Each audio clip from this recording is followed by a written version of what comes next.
eu sou Brunielle Kate. Na semana passada, você conferiu a retrospectiva do Observatório de Mídia e do Voz da Comunidade. Hoje, você vai rever notícias que foram destaques em 2014. Está no ar a segunda retrospectiva do Revista Pitágoras.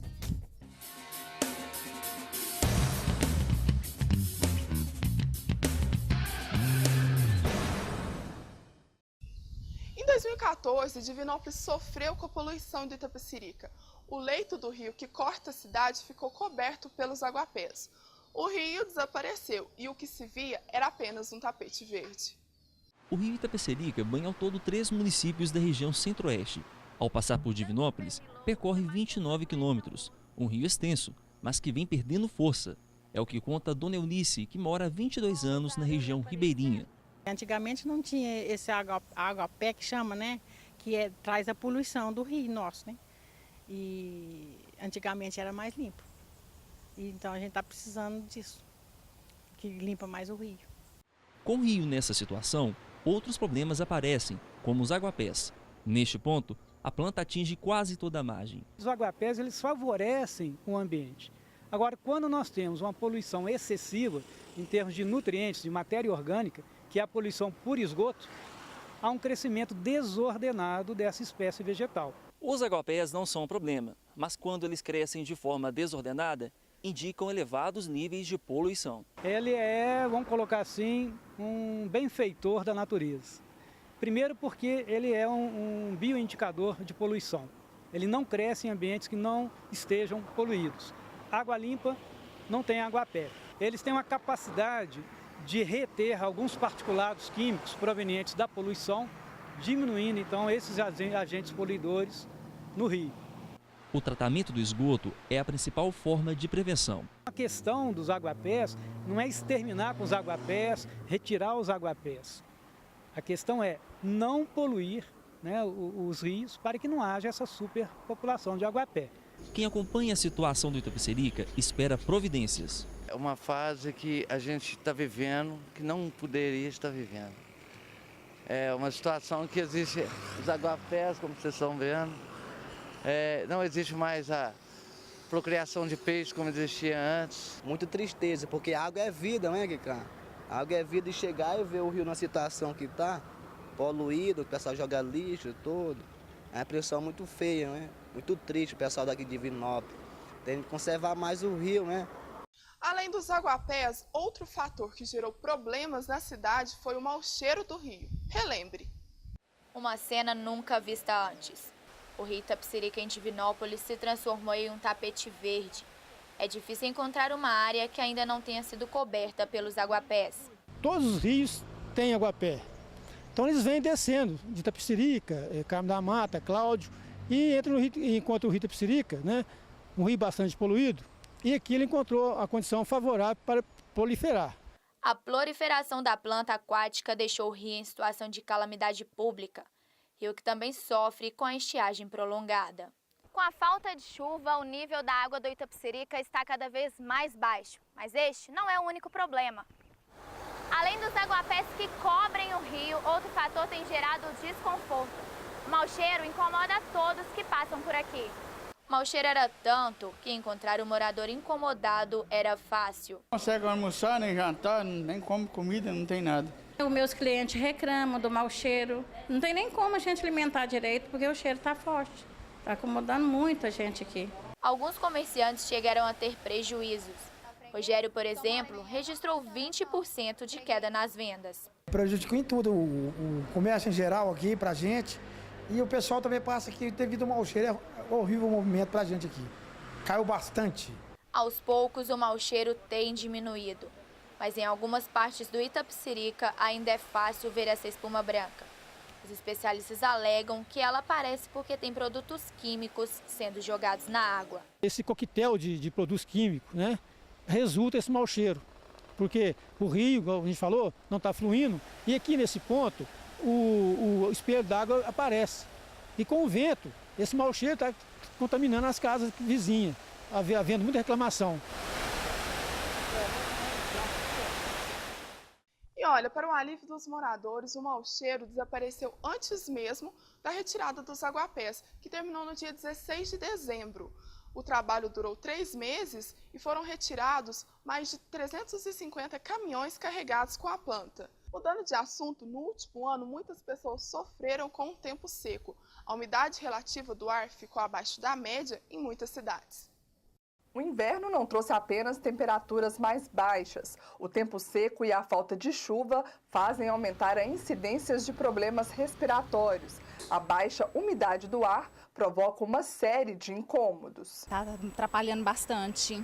A gente que tem rinite alérgica, é federal. A respiração fica com dificuldade. Atrapalha caminhar? Atrapalha. A gente cansa mais. O nariz fica tão seco que a gente pensa que vai sangrar. De acordo com o Observador Climatológico de Divinópolis, em agosto, a cidade registrou o menor índice de umidade relativa do ar deste ano. Em Divinópolis está sendo registrada umidades muito baixas, principalmente nesse mês de agosto agora. A gente está com uma média de 30%, e essa medição é feita na parte da tarde. O que tem contribuído para isso? Olha, a contribuição para esse tempo seco é a falta de chuva, ventos que são bastante constantes e uma massa de ar seca que está estacionada sobre o estado de Minas Gerais. A baixa umidade resseca as vias aéreas e compromete a proteção natural do nariz. Crianças, idosos e pessoas que já têm alguma doença respiratória são mais vulneráveis aos problemas impostos pelo ar seco. A procura pelo pronto atendimento neste período aumenta. O acúmulo de poeira ajuda na questão das alergias, da respiração mais difícil para criança, para idoso. E isso tem ocasionado um número maior, da procura aqui da UPA para esse tipo de atendimento. E quais são as principais doenças que acometem, idosos e crianças nessa época? As bronquites, em casos mais sérios, as pneumonias, as sinusites, as crises alérgicas, a exacerbação da asma são muito frequentes nessa época. Mas, segundo especialistas, algumas medidas podem amenizar o efeito do tempo seco no organismo, como manter a casa limpa, arejada e se hidratar bastante. Sempre usar roupa limpa, usar a roupa de cama trocada. A criança, realmente, o idoso necessitam dessa umidificação do ar, principalmente durante o sono. Então, o umidificador, é muito caro, não tem condição de comprar, a simples bacia de água já resolve o problema. Sempre procurar ambientes arejados, não expor a frios extremos, principalmente a criança, que tem uma resistência realmente um pouco mais baixa até do que a do idoso, dependendo da situação. A gente vai para um breve intervalo e na volta você vai conferir histórias emocionantes que marcaram o futebol em Divinópolis. Fique com a gente, o Revista Pitágoras volta já!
Vamos falar de um problema social. A quantidade de moradores de rua no centro de Divinópolis assusta. O relógio marca 6 da tarde, mas um dia está chegando ao fim.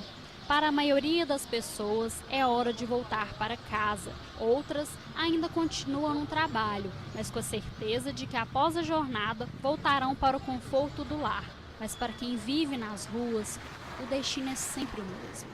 Na madrugada quase ninguém dá comida, talvez você vai pedir nas lojas, chama a polícia, se confunde como ladrão, então... Durante o dia, eles vivem perambulando pelas ruas e à noite voltam para alguns pontos onde sempre dormem. Muitos deles podem ser encontrados perto do antigo pronto-socorro, nas regiões da Savacinha e do Carrapateiro. Além da falta de abrigo, eles têm algo mais em comum: o vício. Eu fui usuário de droga, comecei a fumar droga com 16 para 17 anos. Com 12 anos eu já bebia, mas com 7 anos eu já trabalhava, base em roça. Fui usuário de maconha, Inbex, Pofalgin, Dualite, Eritose. Todo dia eu acordo, já vou pra biqueira fumar crack. A vontade é essa, todo dia a vontade é só essa, não sei como é que eu faço. O cara que é usuário tem que oferecer ajuda quando ele está cansado, igual que eu estou quase 4 dias sem dormir. Aí é que a gente vai, mas quando a gente está naquela aceleração, fumando, descansado todo dia, a gente é difícil de quase nem dar atenção para pessoas, dá atenção só para crack. O uso de drogas e o vício em álcool são os principais motivos que os fizeram abandonar as casas ou serem expulsos. Outros contam que as desilusões com a vida fizeram com que escolhessem viver desta forma. Às vezes nem eu sei porque que eu vim parar nas ruas. Eu tive tantas desilusões. Mas em meio às mazelas que enfrentam, há quem se preocupe com eles. Robson é um deles. Ele não chegou a morar na rua, mas também conviveu com a discriminação das pessoas e as dificuldades para se livrar do vício das drogas. Perde as coisas maravilhosas que você tem na sua vida, né? Que são famílias, amigos, as pessoas que sempre querem seu bem em volta. Ao lado de outros voluntários, Robson e Vânia participam da pastoral de rua e todas as terças-feiras distribuem refeições e cobertores. Não só a sopa, a gente leva a palavra de Deus para eles também. Escutamos as histórias deles, da vida deles, muitos se emocionam, a gente dá o alimento para eles e muitos desses a gente consegue também levar para a casa de recuperação. E muitos desses recuperados continuam esse trabalho que a gente está fazendo. Se você tiver a força de vontade, da mesma forma que você entrou na droga, você sai. Mas você tem que aprender a gostar de você. Você gostando de você, vendo que você tem a capacidade de viver uma nova vida, você muda. Porque a gente nasce, começa a crescer, a gente já vem conhecendo a luz. Então a gente entra na escuridão num motivo de fraqueza, né, influência, mas tudo vem do seu querer. Vânia se emociona ao falar das histórias que ouve e das pessoas que encontra pelo caminho.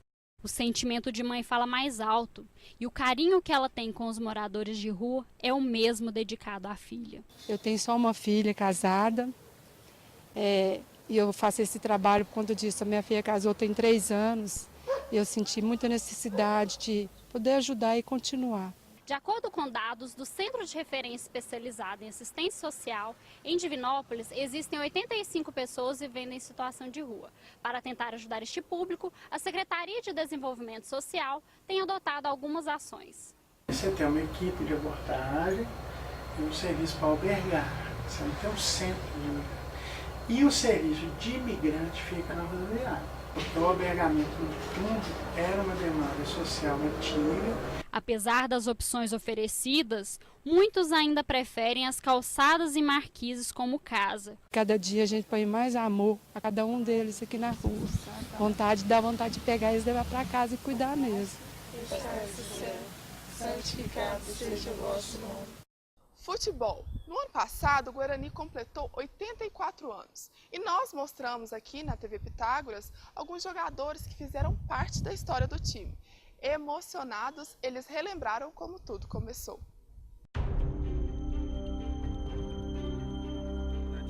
Um encontro entre gerações no gramado do Ferião. Personalidades que fazem parte da história do clube.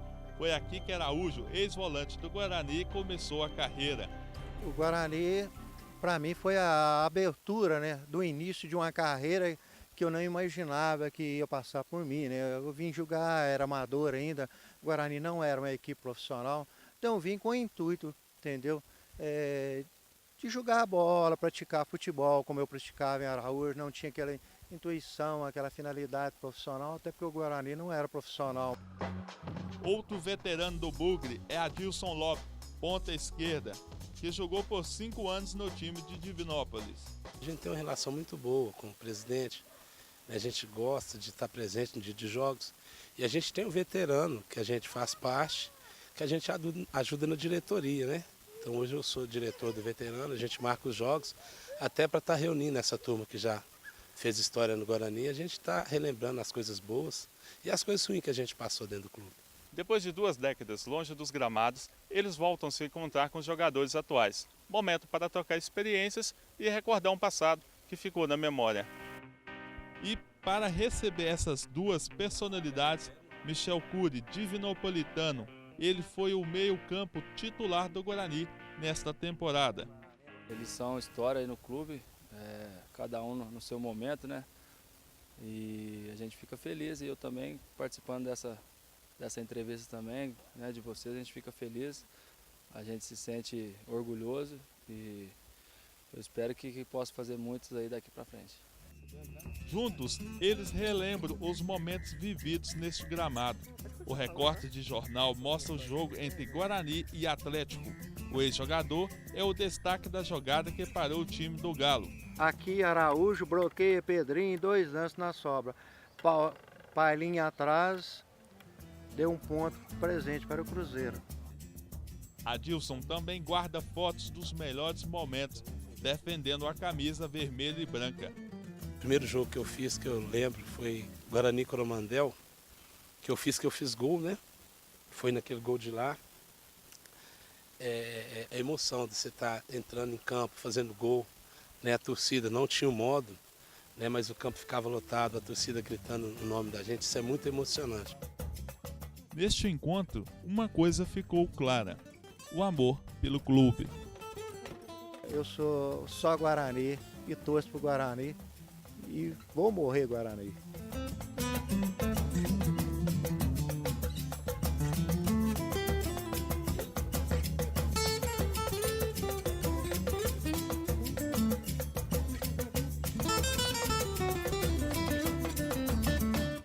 É realmente emocionante ver o amor que os jogadores têm pelo time. E por falar em amor, nós vamos rever agora uma galerinha que tem paixão platônica. Isso mesmo, eles fazem de tudo pelos ídolos.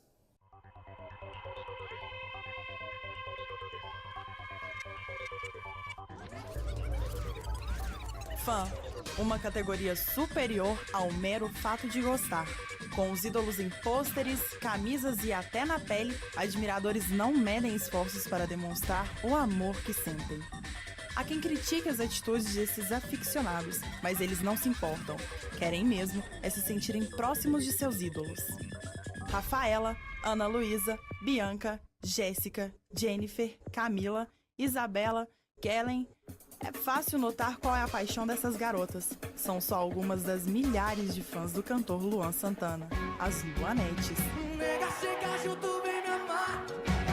Amo o Luan, mas como uma amiga, assim, a história de vida do Luan é perfeita, assim, todo mundo devia se espelhar nele, eu acho. O amor é tanto que elas o carregam nas bolsas, acessórios e em um anel também utilizado pelo cantor como uma forma de união com as fãs. Para essas garotas, se aproximar do ídolo é um sonho. Algumas já fizeram loucuras para vê-lo de pertinho. Vou invadir a pista do aeroporto. Eu invadi, aí eu cheguei próximo dele, só que eu tava muito nervosa, ele me tirou perto dele, eu chorando muito, muito, muito. Aí no final de tudo, as meninas tudo correram atrás de me bater, porque falou que eu machuquei ele, só que eu não machuquei. Bom, eu saí num carro meio atrapalhado, fui até Pará de Minas e na hora da volta ele ficou sem freio. Aí a gente teve que voltar assim mesmo. Mas a paixão pelo cantor é também motivo de preconceito. Elas contam que são criticadas por serem fanáticas. Tem umas críticas muito bobas e chega a machucar, sabe? No começo foi meio difícil, eu chorava muito escondida, mas depois foi mais fácil. Mas nada disso impede que elas expressem todo o amor que sentem pelo ídolo. Saudade, meteoro da paixão.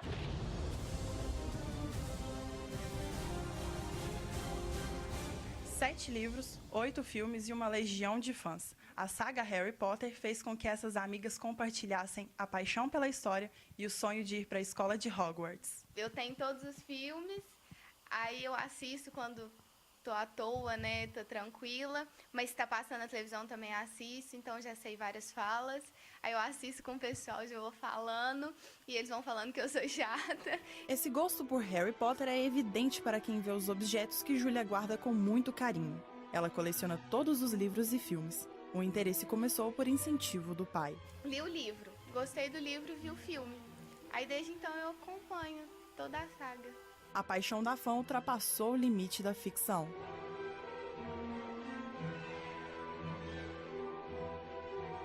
Enquanto o carinho de Júlia rompeu as fronteiras da ficção, sua amiga Nayara rompeu as fronteiras geográficas por Harry Potter. Foi no parque da Universal de Orlando, na Flórida, e tinha inaugurado há pouco tempo, e é um dos parques mais impressionantes que tem. Eles conseguiram envolver o 3D com o real, então ficou muito impressionante. Nós jogamos.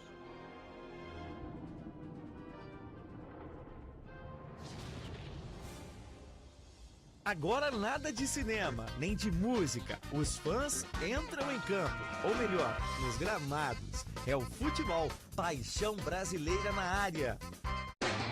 Vencer é o meu lema.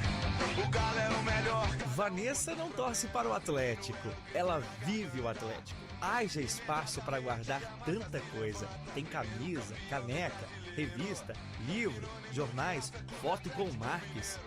Foto com o Marques? O sonho era conhecer o Marques, era poder abraçar, poder conversar com ele. Tive essa oportunidade no ano passado e quando eu vi, foi um momento assim muito surreal. A paixão de Vanessa pelo Atlético não se resume apenas a camisa, livros, foto ou objetos. Para ela, a paixão pelo clube é muito maior que a própria instituição. Mesmo que um dia deixe de existir, o nome Clube Atlético Mineiro com certeza vai ficar marcado para sempre para qualquer atleticano que seja fanático e realmente goste dessa instituição. O Atlético é muito mais que um clube de futebol, com certeza. Também pudera. Vanessa não carregará o galo só no coração. O amor pelo Atlético Mineiro está gravado na pele por toda a eternidade. Muitas pessoas já te olham assim de uma forma estranha, falam, nossa, mas é futebol, é só um clube de futebol. Mas para a pessoa que é fanática, representa muito. Para a pessoa que não gosta de futebol ou que simplesmente simpatiza, ela não entende isso. Galo, galo! É colocar o Atlético acima de todas as coisas, o Atlético ser a coisa mais importante da sua vida. Para mim, isso é ser torcedor. O fanatismo não é particularidade apenas do atleticano. Nesta casa toda azul, a loucura pelo Cruzeiro impera. Nós somos lobos, somos Cruzeiro. Nós somos lobos, somos Cruzeiro. Eu não considero loucura, mas eu queria muito bem marcar no meu corpo toda essa paixão e esse amor que eu tenho pelo Cruzeiro. Minha esposa, ela tatuou o meu nome, ela tem o meu nome tatuado no corpo dela. Então fui fazer uma tatuagem, vou fazer uma tatuagem, né? Só que eu não fui fazer o nome dela, não. Eu prometi pra Deus, lá no Mineirão, eu prometi pra Deus, se o Cruzeiro, se o Giovani marcasse aquele gol, se ele fosse campeão da Copa do Brasil... O Giovani correu, bateu, atenção, bateu! Eu tinha apenas 15 anos, eu ganhava um salário mínimo. Eu prometi que eu ia dar 10 cestas básicas lá na Rádio Santa Cruz pra rádio distribuir para quem eles quiserem. No meio de copos, canecas, fotos, camisas, existe um artigo especial, guardado com mais carinho, uma verdadeira relíquia na coleção cruzeirense. O dono da raridade é quem conta a história. O programa Esporte Fantástico, onde tem um quadro lá que chama Pingou na Rede. E o apresentador, que chama Bruno, ele disse, você gosta do Cruzeiro? É apaixonado pelo Cruzeiro? Quer ganhar essa camisa autografada pelo elenco? Né, tricampeão brasileiro, mande então um vídeo mostrando todo esse amor. Não pensei duas vezes, chamei aqui o meu mascote, né, Porque eu vou falar com vocês, esse menino aqui é pé quente. Nós dois de bigodão, no final ainda fez uma dancinha muito medonha, mas... Um gosto que se tornou torcida, torcida que se tornou paixão. Amor hereditário, passado de pai para filho. É um time espetacular pra mim, né? É um time que marcou a minha vida. Me emocionou muito. Uma resposta boa é que eu ganhei. A gente, que nós dois aqui, né? Ganhou a camisa autografada por quase todos os jogadores do Cruzeiro. Aí me emocionei muito com isso. O que é ser fã? Ninguém tem essa resposta. Talvez seja chorar. Talvez seja estar feliz. É amar incondicionalmente. É usar. É viver. É não ter palavras.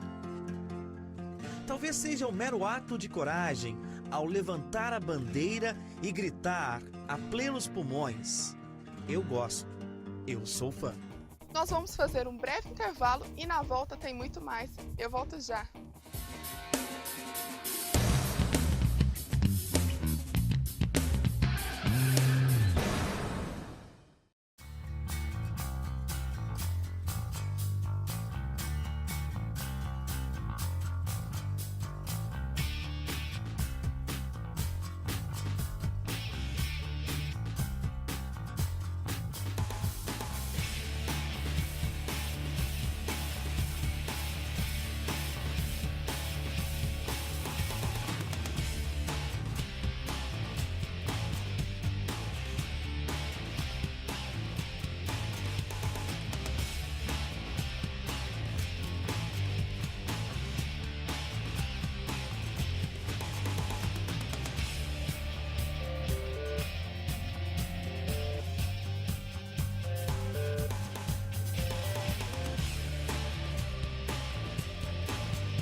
Estamos de volta para falar de algo que não é tão comum entre os jovens, a castidade e a renúncia.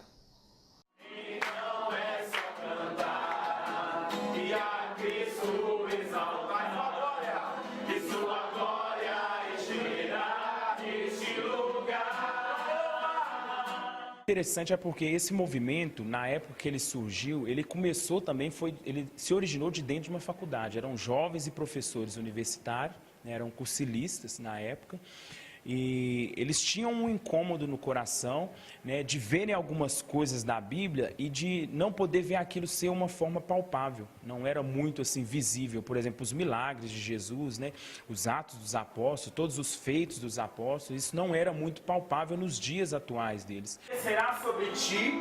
O encontro é em uma sala de aula. Alunos de uma faculdade de Divinópolis se reúnem por um motivo: a fé. Em média, 40 estudantes participam do encontro feito uma vez por semana. O grupo de oração universitário é realizado durante os 30 minutos de intervalo entre as aulas, para reflexão e oração.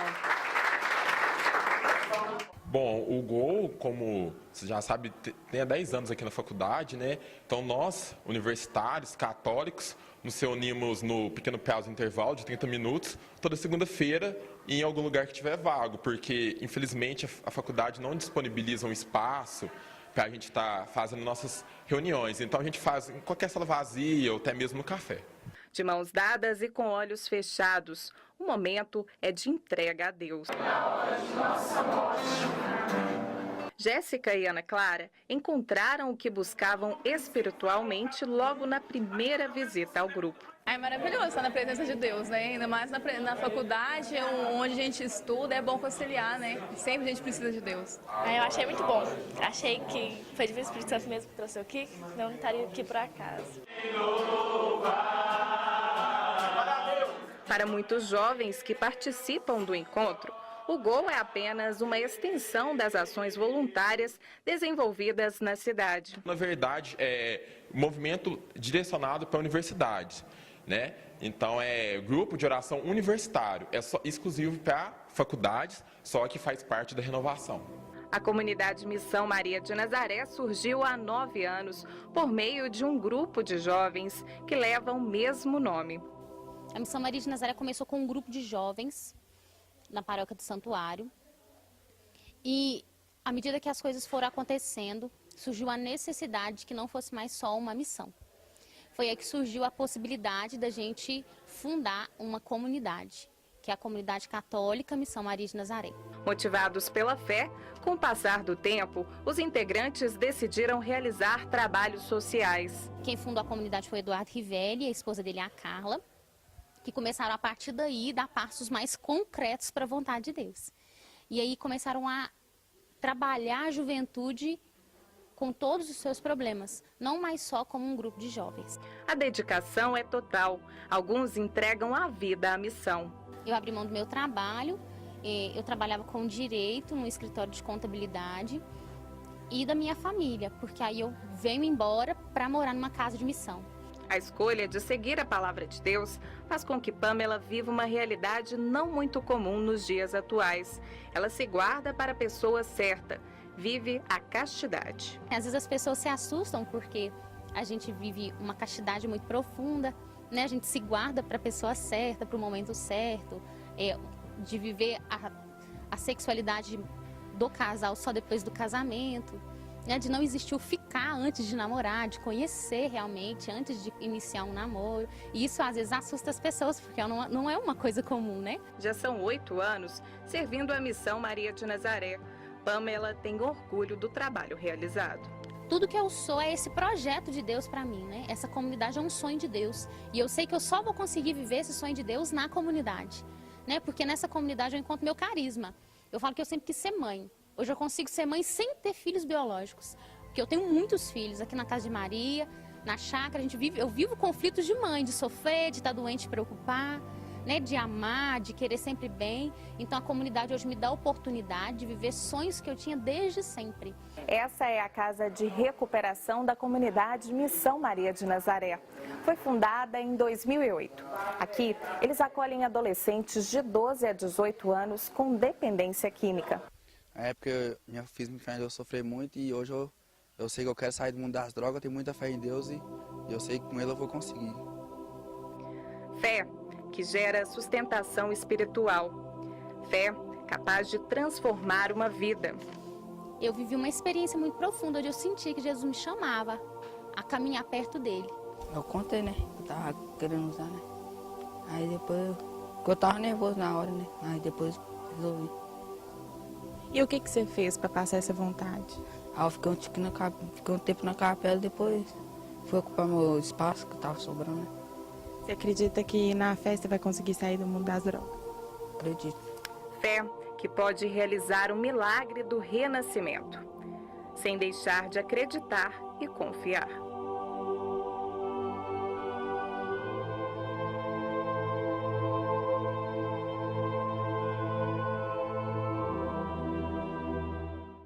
Criar, desenhar, pincelar uma arte. É com muito amor e dedicação que Gilson elabora os seus quadros.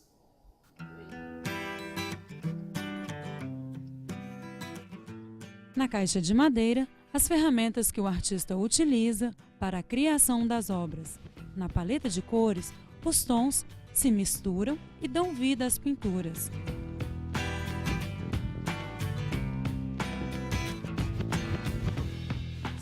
Olhos atentos a cada detalhe. Pintar para mim é uma distração muito grande. Por isso que às vezes me perguntam quanto tempo você gasta para produzir uma obra. Eu não consigo descrever, porque a inspiração ela vem e ali naquele momento você vai trabalhar. Então se eu estou num momento de muita inspiração, eu posso fazer um quadro e acabar. Porque essa hora que eu estou pintando, eu estou abduzido ali naquele mundo mesmo. Trabalhos diversificados, que contemplam vários estilos. A forma de viver a arte traz novos conceitos. Quero fazer de tudo, quero aprender de tudo um pouco, entendeu? Todos os estilos. Uma história de amor pelas telas que começou desde os primeiros rabiscos de infância.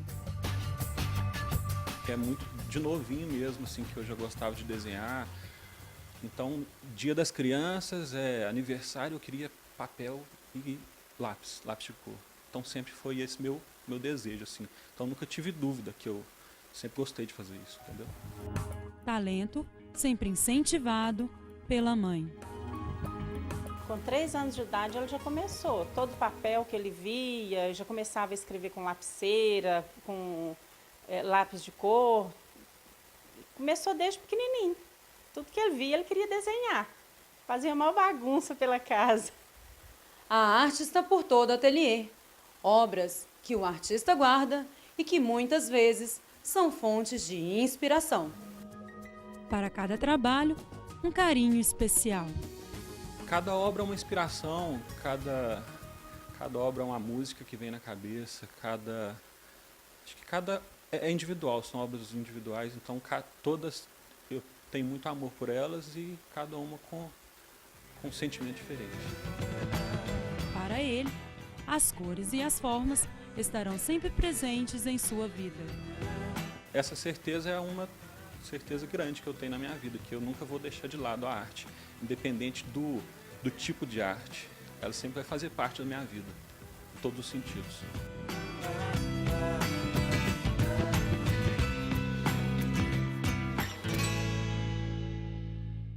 Parabéns, Gilson, pelo trabalho. E para encerrar, vamos viajar no mundo literário, relembrando um lançamento que foi mostrado aqui na TV Pitágoras. A dica literária de hoje conta uma história que valoriza a simplicidade e a poesia dos tempos de criança. E o autor é o Juvenal Bernardes. Juvenal, você escreveu esse livro a partir de uma experiência que você teve. Conta um pouquinho pra gente como que foi. Bom, o livro Aldebaran, ele nasce de uma experiência que eu tive numa oficina de palhaço. Nessa oficina, o instrutor, ele fazia uma dinâmica em que a gente voltava e dava a mão para a sua criança interior. Eu saí da oficina maravilhado, tocado, e eu não sabia que ali já estava começando a nascer o livro, né? Quando eu voltei para casa, eu ainda lembrava da experiência e aos poucos eu comecei a cogitar de passar isso para o papel. E o livro surgiu assim, eu escrevi a história, depois eu fui modificando aqui e ali, fui retocando até que ficou pronto. E foi assim que nasceu Aldebaran. Ele foi lançado em 2013, e por que Aldebaran? O que significa? Bom, ele foi lançado em 2013, me parece que maio de 2013. Aldebaran é o nome de uma estrela, e quando a gente lê a história, a gente entende o porquê disso, porque o personagem, ele vai reencontrar a sua criança através desta estrela. A escolha do nome da estrela Aldebaran, eu li um texto do Rubem Braga que falava dessa estrela e eu achei muito bonito. Né? Achei bonito a palavra Aldebaran, meio mágica, meio cabalística. E fiquei com ela na cabeça. Aí quando eu fui escrever a história, ela apareceu de novo e foi por isso. Expectativas para 2014, projetos? Bom, a gente tem projetos, né? De literatura especificamente, a gente quer lançar mais livros, né? Tenho várias histórias já escritas, alguns livros de poema infantil. Vamos ver se a gente vai conseguir viabilizar isso para lançar ainda este ano, em 2014. Tomara.